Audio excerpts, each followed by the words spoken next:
So blasphemies now plague all the realm. It will only get worse if what Father said is true, as it did in Amarot. If that's our model, then shouldn't we expect the effects to grow more severe as it feeds off its own spread? As if people transforming into those monstrosities wasn't bad enough. If the flora and fauna, if the land itself turned against us. No one would survive.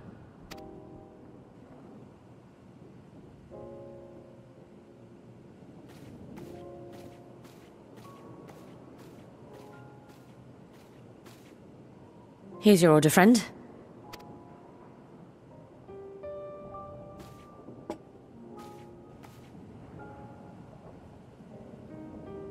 May you find comfort in these dark times.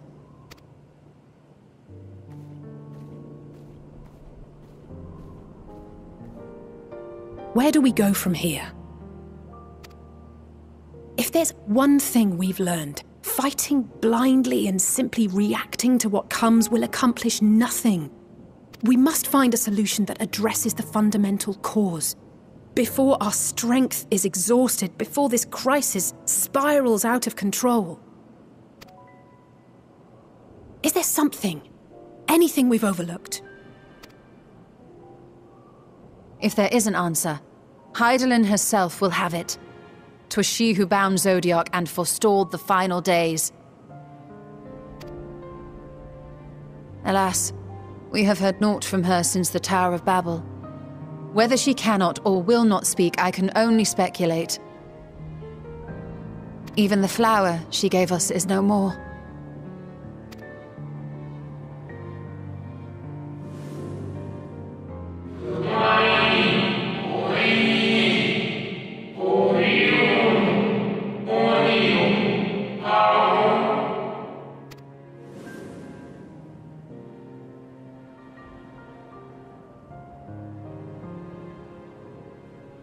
So advised the Watcher.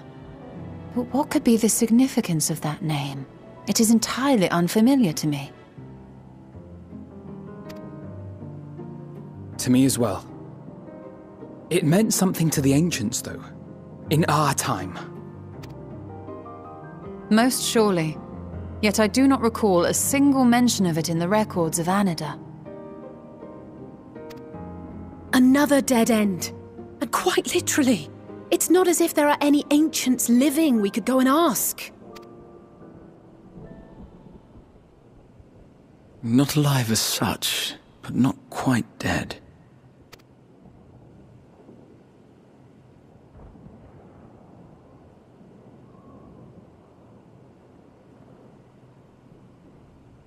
Elidibus. I sealed him in the White Horus site at the Crystal Tower back on the 1st. Contained within that reservoir of ether that maintains it, ether that is returned little by little to the sea, naught may remain of his soul. However, if part of it lingers, we might be able to speak with him there. I know we can no longer make that journey, but you, my friend, still can.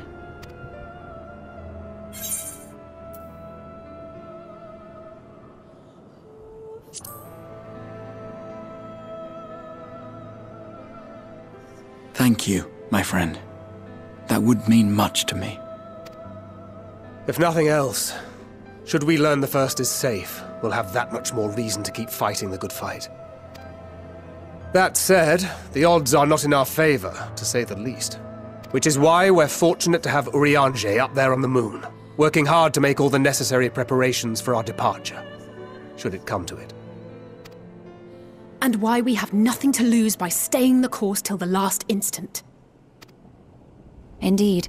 To the last, let us all do what we can. I will consult with Master Matoya and see if she knows of a way to reach Hydaelyn from the ethereal sea.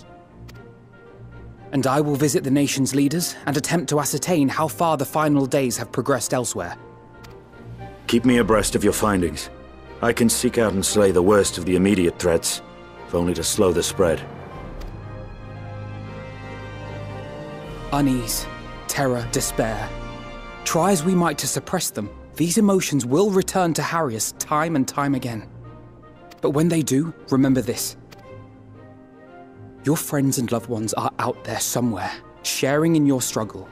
You are not alone.